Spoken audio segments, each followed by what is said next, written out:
omulungi agenda maaso n'okubeera ng'otugoberera mukutu gwa Next Edition TV eyo no gy'osinzirira ogenda maaso n'okubeera ng'otulaba mu bitundu by'eggwanga eby'enjawulo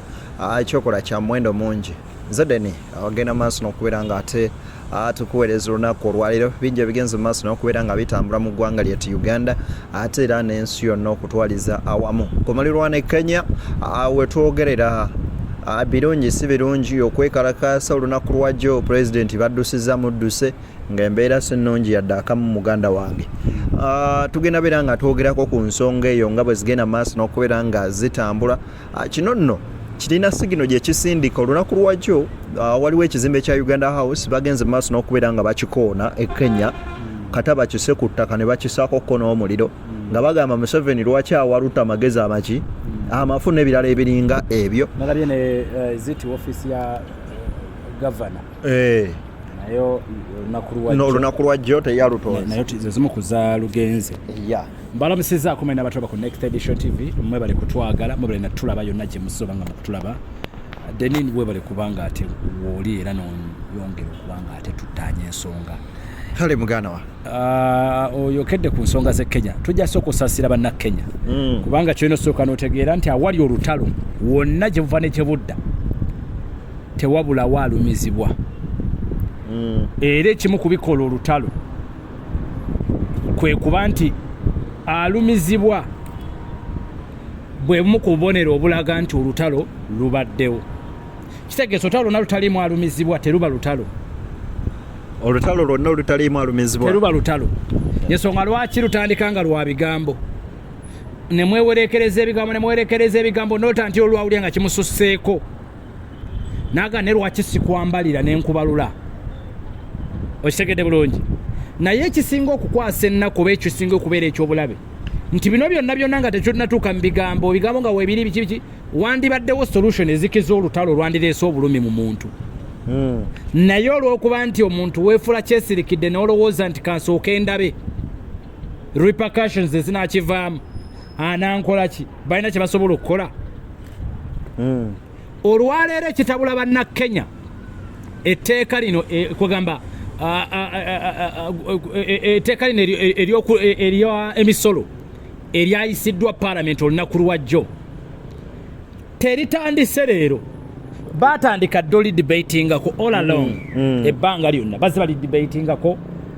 era abantu nga baliraba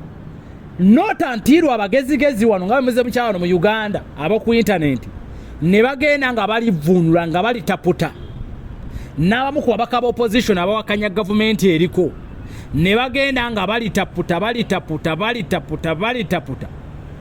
abantu ne balivunuka ne bafuna amakulu agali mu biiru eno ya 2024 era bwe bamaze okulitegeera obulungi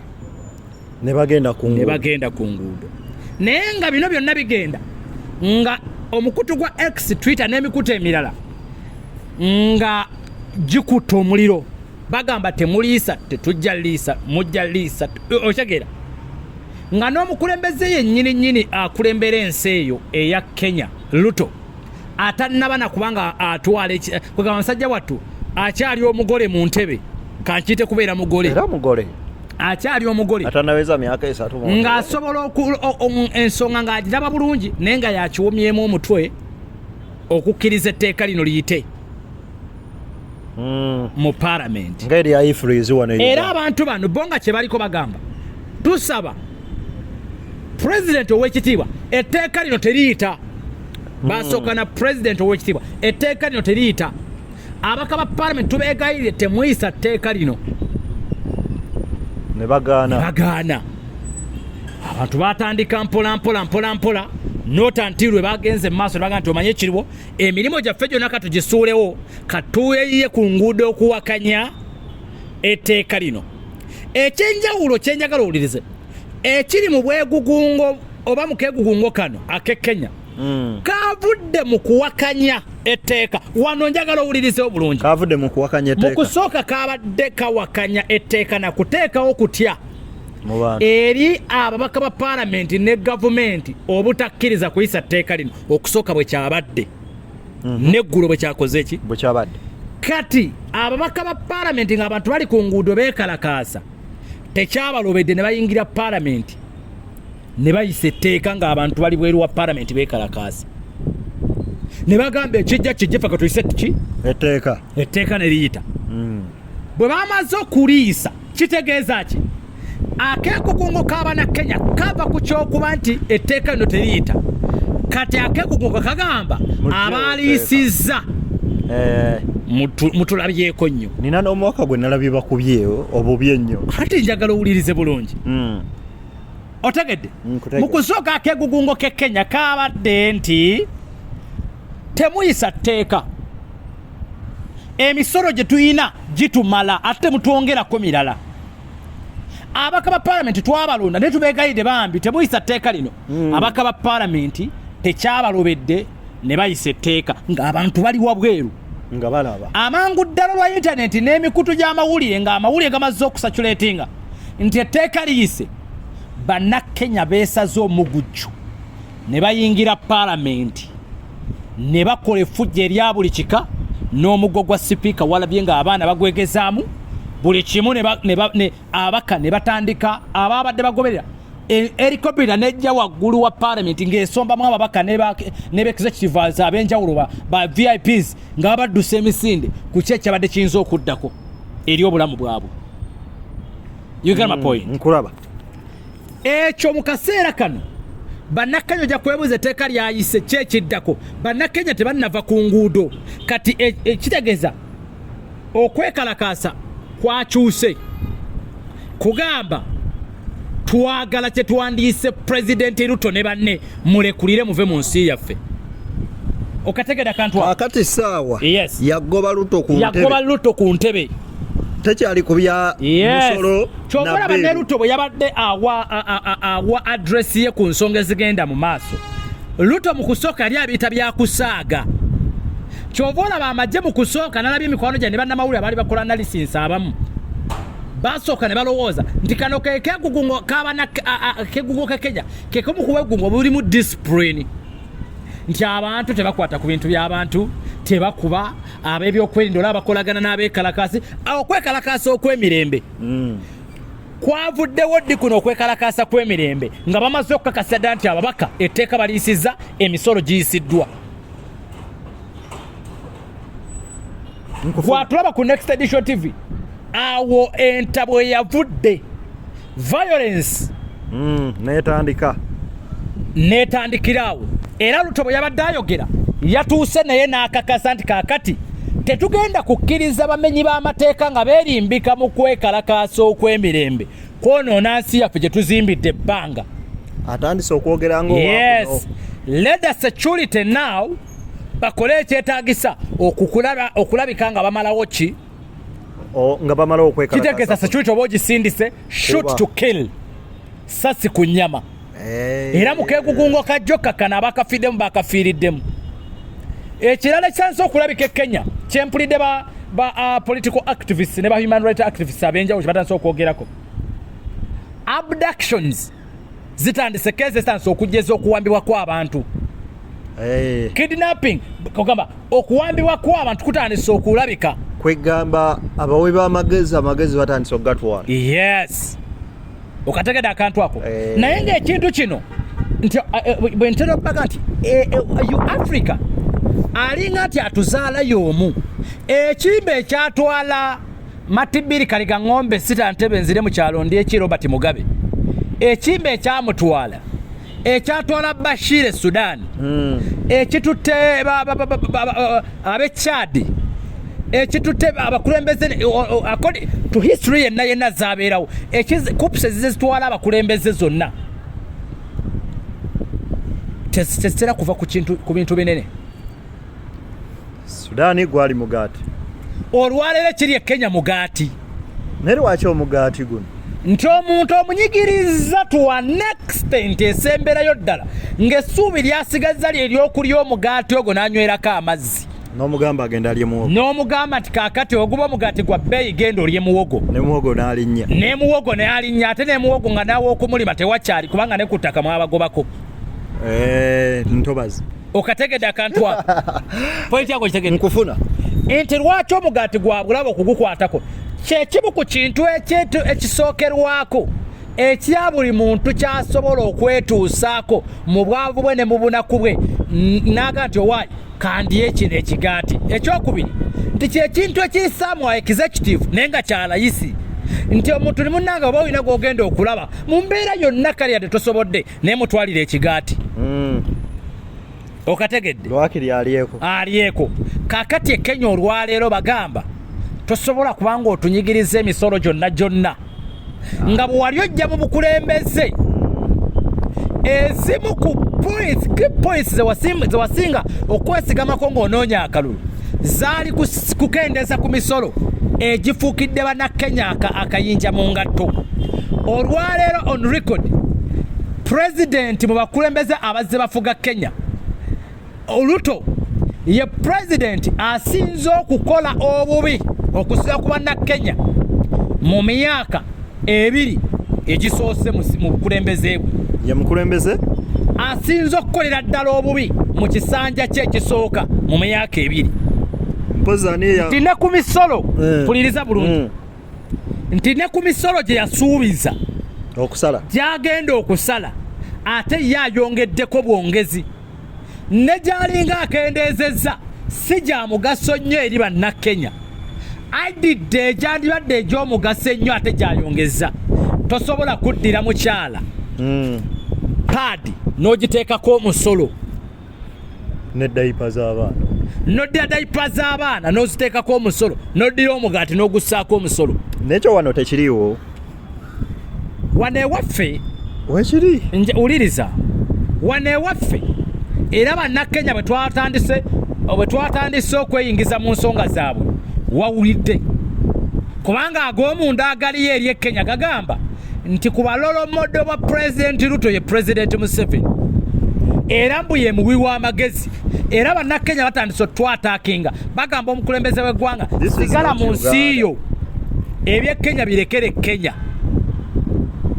Sigala muki mu nsi yo eby'Ekenya birekere Kenya. Olwaleero gwe abantu bwe wabakwata obujega bwe wabakwata bakulemberedde emyaka egyo gyonna ffe tetugenda bikkiriza Ruto ateekeddwa okukola ki ag'omunda ge tufuna. Ruto okutya kweyongedde olw'obumalirivu bannakenya bwe bongedde okulaga nti batuuse omukka ogubalagala ne baguvaako ne batandika kukozesa live bullets.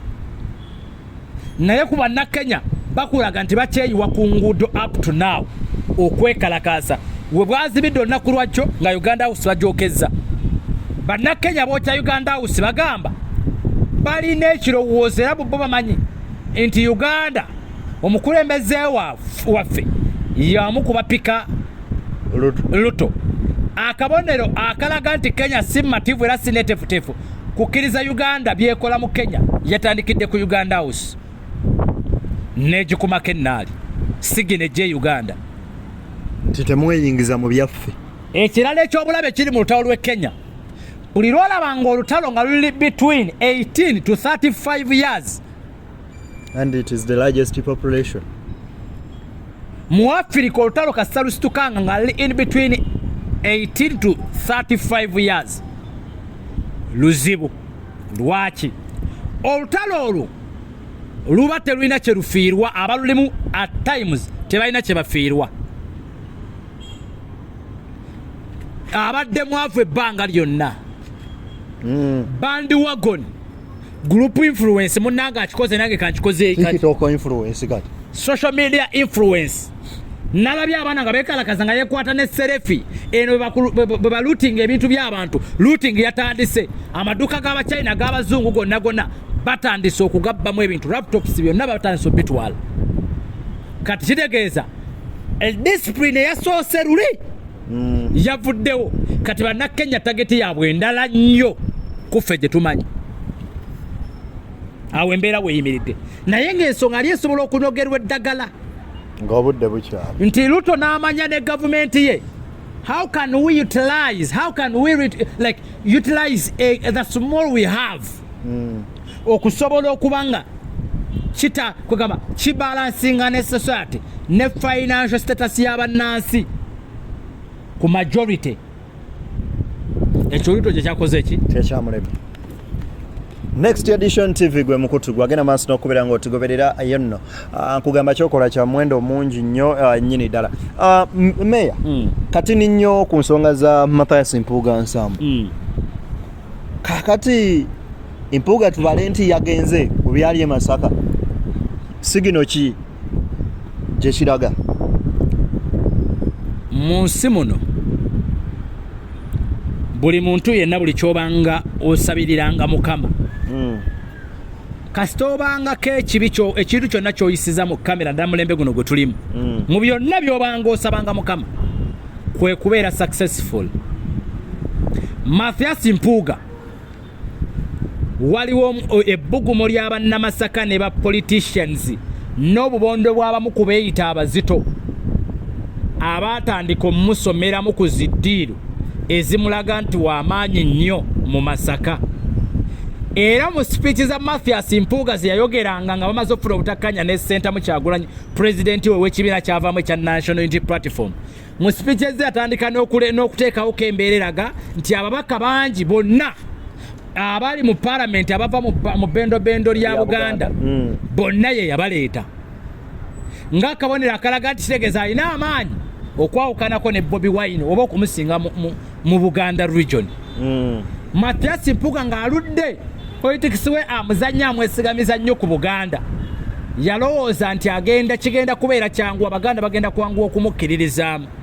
forgetting nti Mathias Mpuuga ono gwali mu kulwanagana naye ye Ssentamu Kyagulanyi mwana Munnayuganda mwana wa Buganda n'ennyimba eziwaana beena abadde aziyimba era ne mu Buganda mu activation zizonna ezibadde zikolebwa mu Buganda Bobi Wine abadde abeera involved mu zo.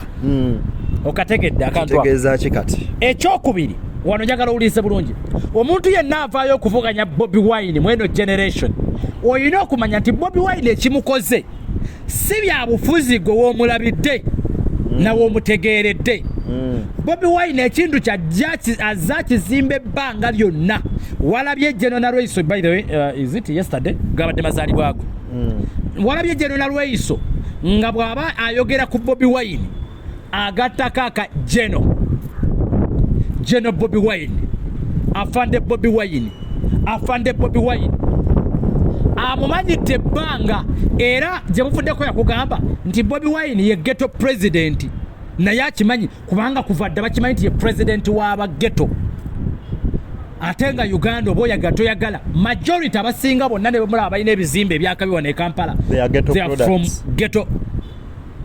ghetto products nga bw'ogambye okategeera kakati Mathias Mpuuga ennwana ye ey'okulwana ne Bobi Wine ne banne tebaatunuulira 10 years 15 years back who was Bobi Wine yali atya for them baatunuulidde Bobi Wine w'ekyaddondo nga yeesimbyewa we batandise omutegeerera we bamesingira up nti baba kutegeera ani Bobi Wine owa 2000 ng'akuba oluyimba lw'akagoma najja mpaka wano bandibadde basooka kulowooza nnyo before nga tebannateekinga step gye bakoze e Masaka. Bwe tutunuulira Mpuuga annyonnyola butereevu oluyimba lwa Nalumansi era njagala kujjira owulirize bulungi ajja kulunnyonnyola lwaki nti yazze fayini nga n'abamubalidde mu byobufuzi bonna abamuli ku lusegere basajja b'amakooti actually ba VIPs ne bamugaa nti owaayi ono osobola okumubiitinga naye nakwe nti Bobi Wine gwamulabira wano nti mu byobufuzi bye bimukoze si bye bimukoze. Bobi Wine azimbye fan base y'abantu be nga bo ne bw'otuuka okumufumita oba okumukola kyonna ky'omukoze asigala akyayatula erinnya Bobi Wine wano ne mu Uganda ye muyimbi yekka